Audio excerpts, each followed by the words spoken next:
पिछले भाग में आपने पढ़ा कि नील की जगह प्रेत की सगाई माही से हो जाती है।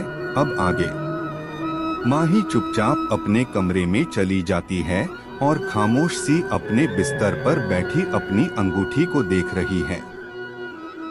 क्या सच माने वो क्या फरेब, उसे कुछ नहीं पता। मन में उसके खुशी है कि उसकी सगाई प्रेत के साथ हो गई है, लेकिन दूसरी तरफ उसे अपने माँ बाप और नील के लिए बहुत बुरा भी लग रहा है। वो सोच रही है कि मैं क्यों इन सबके धोखा दे रही हूँ। अब वो सोचती है कि वो नील को आज सब सच बता देगी। ये सोचकर वो नील को फोन करती है और उसे अगले ही दिन सुबह मिलने के लिए बुलाती है। फोन पर बात करके वो सोचते सोचते सो जाती है।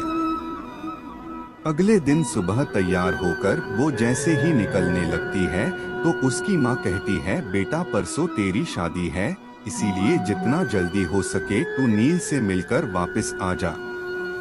उसके बाद शादी तक तू कहीं नहीं जाएगी। माही जवाब देती है, ठीक है माँ, मैं थोड़ी देर में ही वापस आती हूँ। ये कहकर माही नील से मिलने चली जाती है। नील उसे देखकर खुश हो जाता है। उसका कल का गुस्सा भी अब शांत है। नील माही को जैसे ही गले लगाने लगता है, माही उसे रोक देती है। माही कहती है, तुम मुझसे बहुत प्यार करते हो ना नील। ये कोई पूछने की बात है माही, क्या तुम नहीं जानती मेरे प्यार की गहराई। नील माही को बहुत प्यार से जवाब देता है, जो मैं तुम्हें बताने यहाँ आई हूँ, क्या उसे जानकर भी तुम मुझे ऐसे ही प्यार कर पाओगे। माही नील से पूछती है, तुम मेरे प्यार का इम्तिहान लेने आई हो आज। नील माही से पूछता है, नहीं, मैं शादी से पहले तुम्हें सब सच बताना चाहती हूँ। कल को तुम मुझे ये ना कहो कि मैंने तुम्हें धोखा दिया है। बोलो माही, क्या बताना चाहती हो, मैं सुन रहा हूँ। नील माही को बहुत प्यार से जवाब देता है। माही गहरी सांस लेती है और कहती है कि नील, एक रात प्रेत और मैं इतने करीब आए कि हमारे बीच के सारे फासले मिट गए। ये कहकर माही उस रात की एक एक बात नील को बताती है। नील उसकी बात बहुत ध्यान से सुनता है और उसका हाथ पकड़कर कहता है कि माही, तुम्हें क्या लगा कि तुम मुझे ये बात बताओगी और मैं तुमसे नफरत करने लगूंगा। नहीं माही, मेरा प्यार इतना भी कमजोर नहीं। तुम बिल्कुल चिंता मत करो, एक बार हमारी शादी हो जाए फिर वो प्रेत हमारा कुछ नहीं बिगाड़ पाएगा। नील उसे समझाता है। माही उसका ये रूप देखकर बहुत प्रभावित होती है और कहती है, नील, मुझे नहीं पता था कि तुम इतने बड़े दिल के हो। आज मेरी नजरों में तुम्हारी इज्जत बहुत ज्यादा बढ़ गई है। उसके बाद नील माही को घर छोड़ देता है। माही अब अपने कमरे में अकेली बैठी नील और प्रेस के बारे में सोच रही है। माही को लगा था कि नील ये बात सुनकर उसे हमेशा के लिए छोड़ देगा और वो इस रिश्ते से आजाद हो जाएगी। लेकिन आज उसे एहसास हुआ कि जितना प्यार प्रेत उसे करता है, उतना ही नील भी उसे प्यार करता है। दोनों का ही प्यार बहुत ऊंचा और सच्चा है। माही सोच रही है कि अगर वो नील के प्यार को अपनाती है तो प्रेत, जो उसे दीवानों की तरह चाहता है, उसके साथ गलत होगा, और अगर वो प्रेत को अपनाती है तो नील जैसे महान इंसान के साथ गलत होगा। यही सोचते सोचते माही की आंख लग जाती है। सुबह होती है, माही उठती है तो उसके पास एक थाल रखा हुआ है।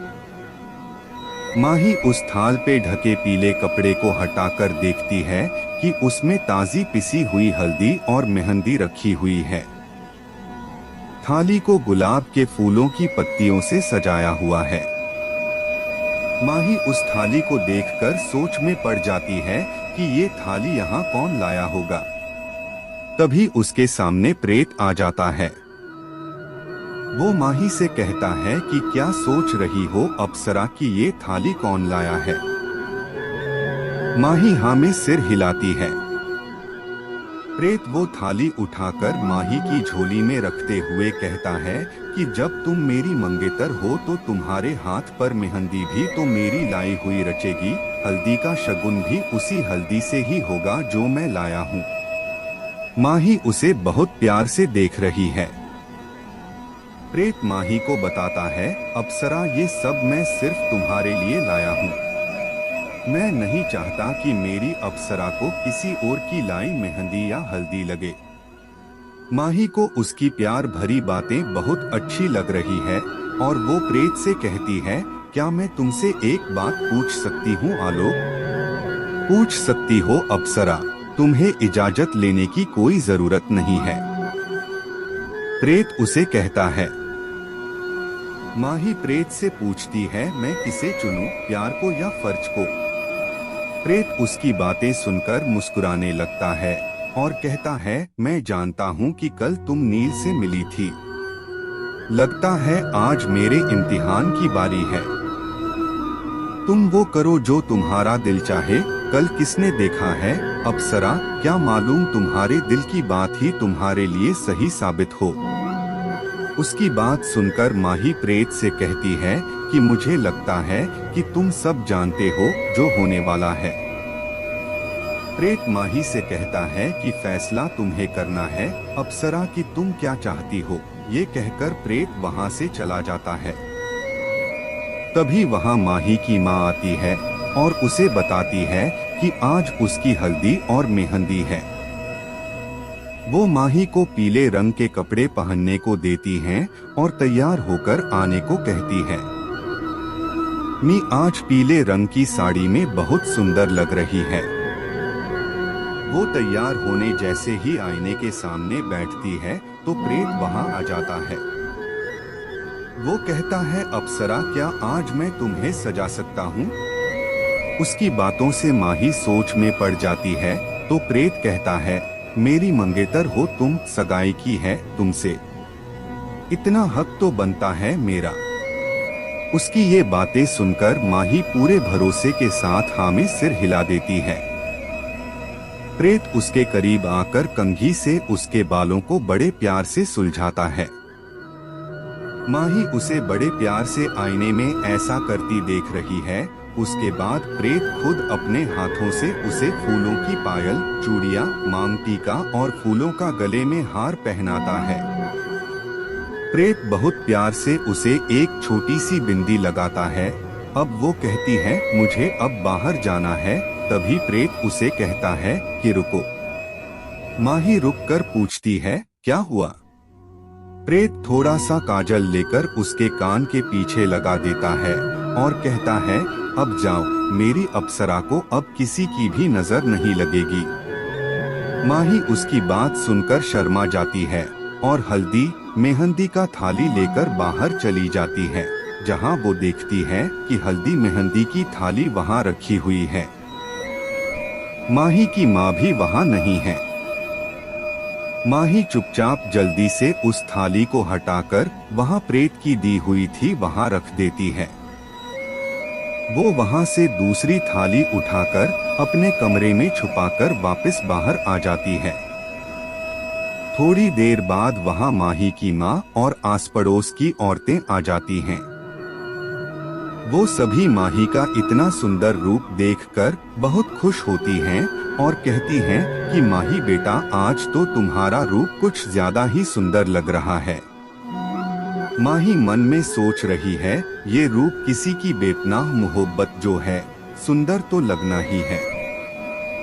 आज पहली बार एक लड़की एक प्रेत के नाम की हल्दी मेहंदी लगवा रही है। सभी औरतें गीत गा रही हैं।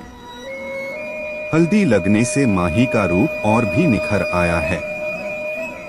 उसे हर कोई देखकर आकर्षित हो रहा है। हल्दी और मेहंदी लग चुकी है, वो भी प्रेत की दी हुई। माही अपने कमरे में आराम कर रही है। वो ये सोच रही है कि कल क्या होने वाला है। उसकी किस्मत प्रेत के साथ जुड़ी है या नील के साथ। आज माही को नींद भी नहीं आ रही है। तभी उसके पास नील का फोन आता है। नील माही से कहता है कि माही, अगर तुम मुझे कल ना मिली तो मैं जी नहीं पाऊंगा। माही उसकी बातें सुनकर थोड़ी परेशान हो जाती है और ये कहकर फोन रख देती है कि मैं आज बहुत थकी हुई हूँ, नींद आ रही है। लेकिन सच्चाई में नींद माही से कोसों दूर है।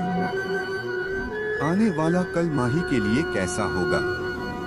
अगला दिन हो चुका है, सूरज भी निकल आया है, लेकिन माही अपने बिस्तर पे ऐसे टी हुई है जैसे कोई छुट्टी का दिन हो। फिर उसकी माँ उसे चाय लाकर देती है और चाय पीकर नहाने को कहती है। माही नहाकर तैयार हो जाती है कि तभी उसकी माँ उसे एक सुंदर सा लाल लहंगा लाकर देती है और कहती है कि ये नील ने भेजा है, इसे पहनकर तैयार हो जा। माही उस लहंगे को देखती है जो कि बहुत सुंदर है। तभी थोड़ी देर में वहाँ प्रेत आता है जिसके हाथ में एक बहुत सुंदर लाल रंग का शादी का लहंगा है। माही उस लहंगे को देखती है तो बस देखती रह जाती है, जिसमें सोने की तारों का काम हुआ था और हीरे भी जड़े हुए थे। माही को कुछ समझ नहीं आ रहा कि वो किसका दिया हुआ लहंगा पहने। माही दोनों में से किसका दिया हुआ लहंगा पहनेगी, जानने के लिए देखिए अगला भाग।